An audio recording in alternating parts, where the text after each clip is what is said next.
Hi guys, it's Rach here. How are you? I hope you're well. Hopefully you can hear me because there is currently some sort of tornado going on outside.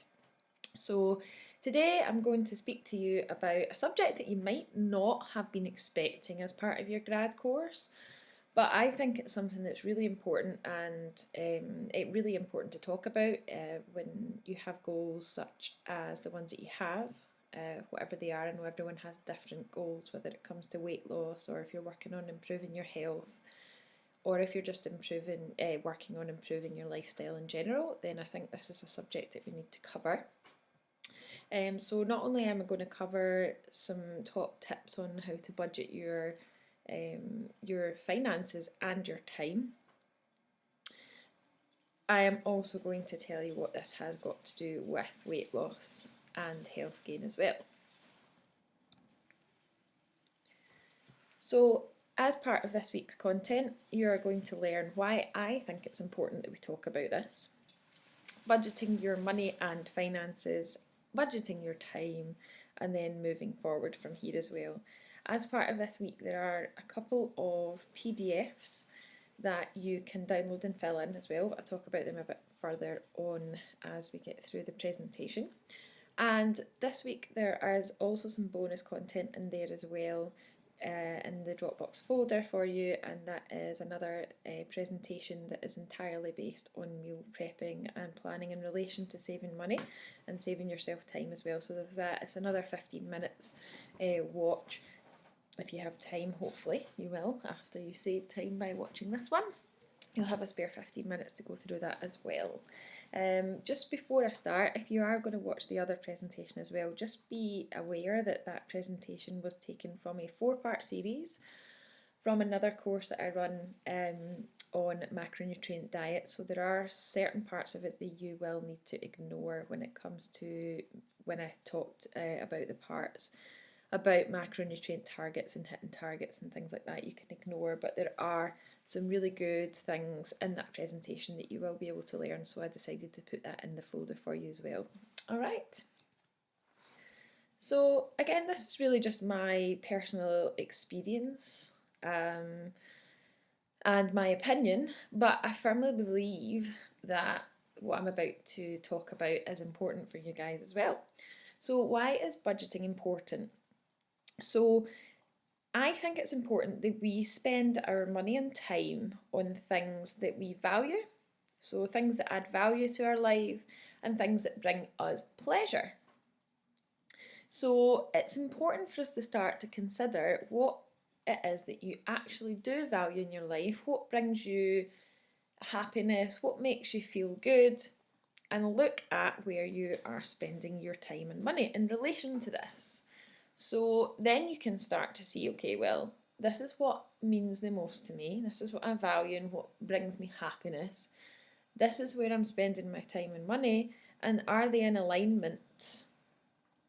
So are you wasting money anywhere?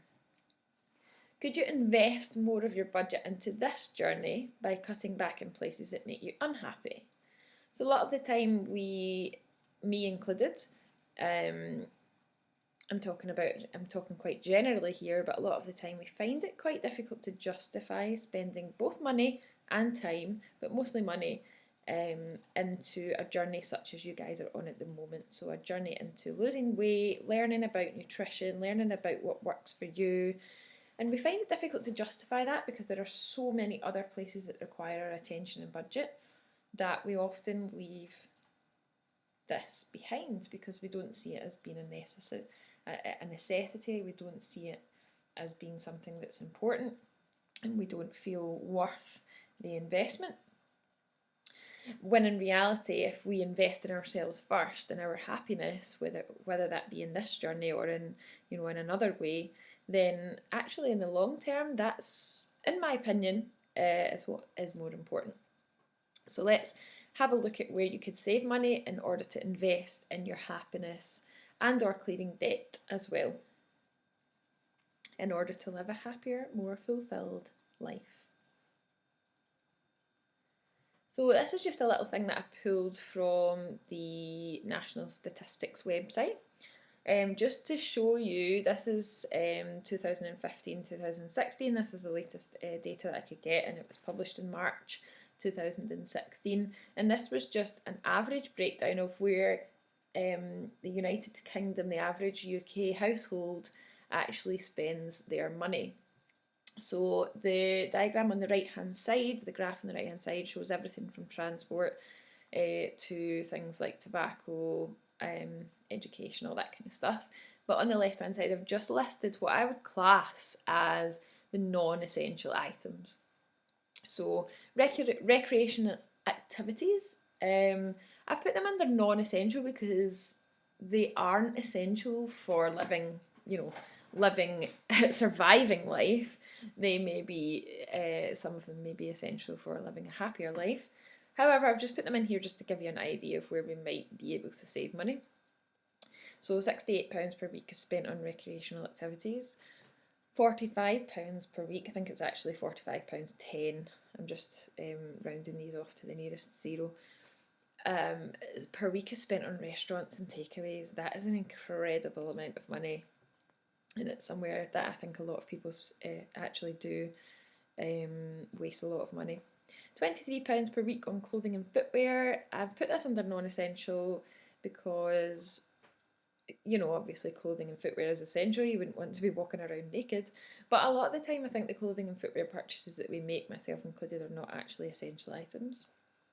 And then £11 per week on alcohol and cigarettes, which is quite a lot of money to save over the course of a month. So over the course of a month here, if you look at it on this average household budget, £588 per month is spent on non-essential items.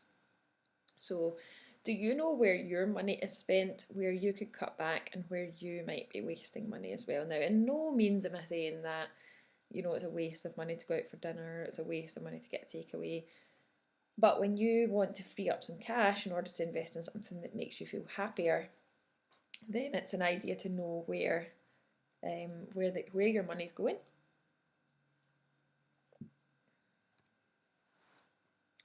Saving money on food shopping. So these are just some ideas that you could start to put into place to start to save money on your food shop, because a lot of the time I feel, myself included again, that food is somewhere that I possibly spend a little bit too much money.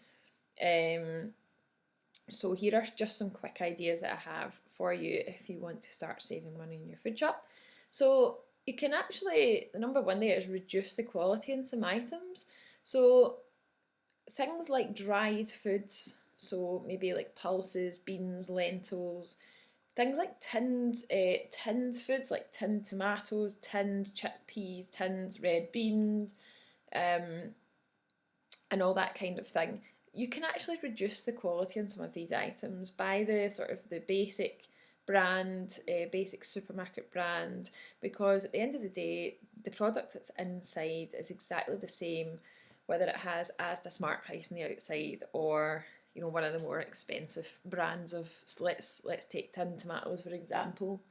And I know that might seem really menial for one food shop, but when you count this up over the course of a year, you can actually save quite a lot of money just by reducing the quality on some items. Now, I would never say to you, reduce the quality on things like meat and fish, eggs, all that kind of thing, which is important to spend as much money as you can on getting the best quality products there.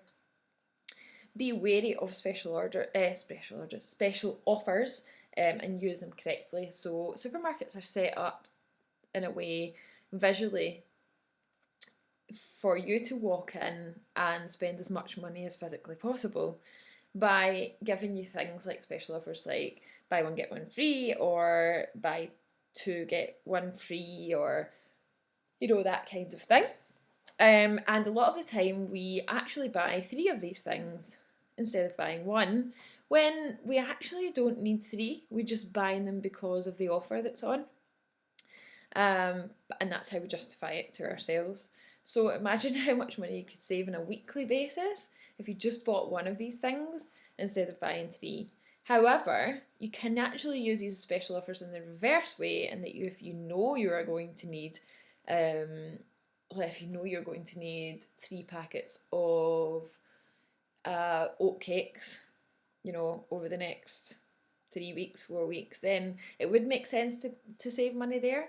But if it's something that you know you're only going to use once, or for 1 week, or for a couple of weeks, then leave the buy one get one free, or the buy two get one free situation, and just buy what you need for that specific week, and that will save you a lot of money in the long run. Shop locally is another one. If you are lucky enough to have to live in a town where you have a butcher, baker, fishmonger, and fruit and veg shop, yes, it's a bit more time consuming, but it will save you a lot of money in the long run. Especially if you kind of shop later on in the day, and later on in the evening, and they are, you know, getting rid of some of the products that they have for that day, and they usually slash the prices. Markets are a great place for that. Big fruit and veg markets, and food markets like Bury Market. For those of you that are down in the north of England, I've had a great experience there. Towards the end of the day, the produce is still great, but they knock the price off to get rid of it, so that's a good idea as well. Use more of what you buy and throw less away, which kind of joins up with the point 2 down there. It says meal plan religiously and bulk cook. So if you are planning your meals for the week ahead of time, then you will buy more of what you need and throw less away, and have less food wastage as well, which I think is really important. And then the last point there to talk about is to buy the cheaper cuts of meat and fish where possible. So, you know, if you're budgeting to a point where you know you need to have good quality proteins, you can buy the cheaper cuts. So you don't need to go for fillet steak all the time. You could get a shoulder, and slow cook it. With fish, you know, you don't have to go all out and buy a side of wild salmon. You can find ways to still get the nutrients that you need, but not spend as much money on the more expensive cuts of fish and meat there as well. And then moving on to time. So the age-old excuse for pretty much everything is, I don't have time.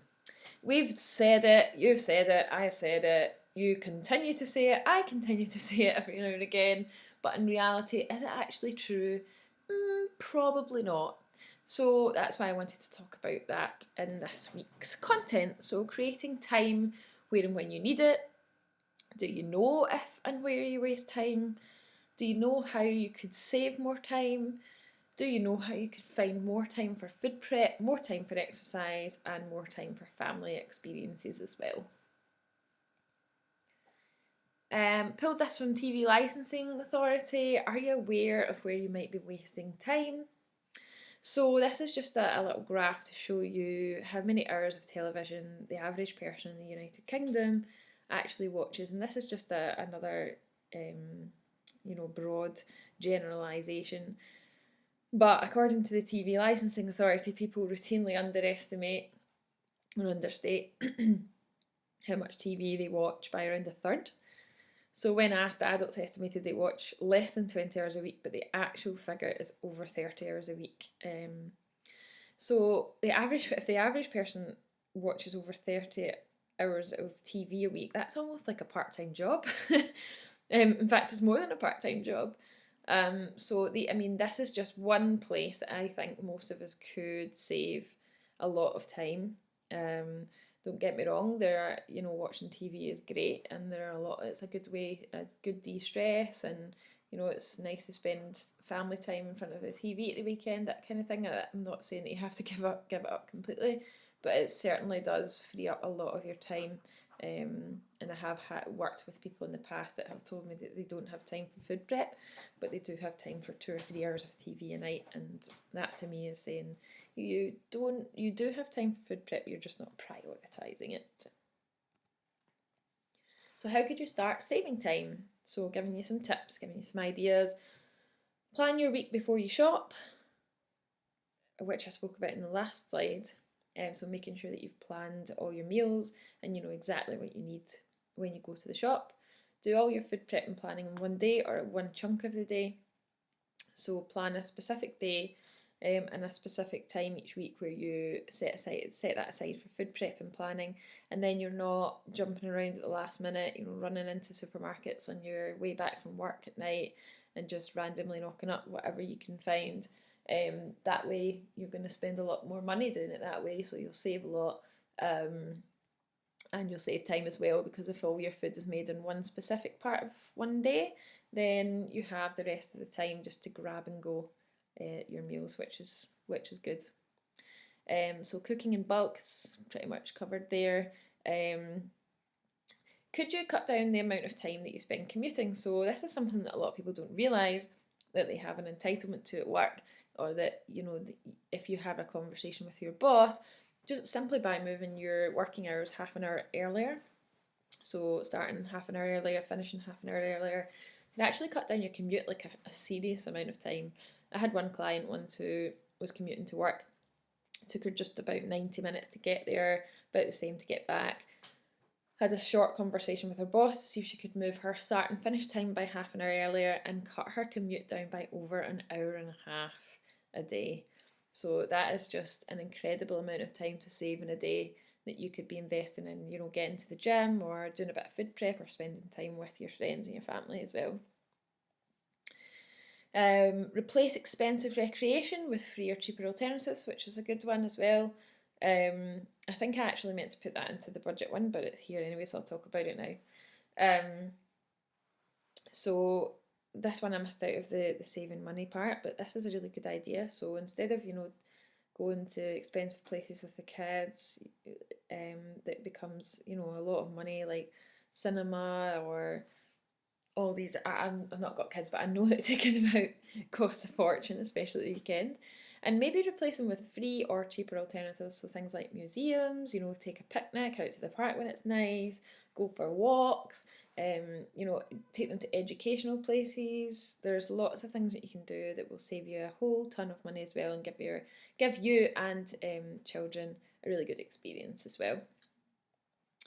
Ask for help is a big one when it comes to saving time. Delegate and create a job list for the kids as well. So you don't have to do everything by yourself, and if you do, then that's another conversation you need to have. But you can ask for help, so whether that be, you know, save time, get a cleaner, you know, pay a cleaner to come in. Yes, it's a financial expense, but actually in the long run, is it going to save you a lot of stress and a lot of time? So that's, you know, that's an option. Pay someone to do your ironing for you. I know a lot of people that have kids. I don't do any ironing, which is probably a bit ridiculous, and I'm running about like a big crease. But personally think that ironing is a waste of time. But obviously, if you have uniforms and things to do, then you could outsource that. Yes, it is a financial expense, but is it going to make your life easier, and is it going to add value to your life and add time to your life where you could be spending it in a more meaningful way? Just an idea. Just an idea. Go to bed earlier and wake up earlier is statistically proven and scientifically proven to make you more productive. So could you consider this? Even just getting up a bit earlier just to give you a bit more time in the morning. Keep a to-do list and stick to it. But whatever you do, don't make your to-do list absolutely massive to the point where it is overwhelming you. Keep it to 3 things maximum. So each day you're doing a to-do list, write down the 3 most important things that you have to do in that day and get them done. Benefits of saving time: more time to spend with your family and friends, more time for educational experiences, both for you and especially with the kids as well. Frees up more time for getting to the gym. It means that you'll have more downtime to be less stressed and happier all round, in my opinion. So your homework for this week is that there's going to be 2 PDFs for you to download and fill in that will help you to budget your money and your time. And I've just put there that you may want to sit down and complete these with your partner, your husband, or whoever else has a responsible position within your household. Then you might want to do that as well. So hope you've enjoyed this week's content. As always, please give me your feedback, and if you have any comments also, it would be great for me to know. Enjoy the rest of your day, and I will speak to you next week.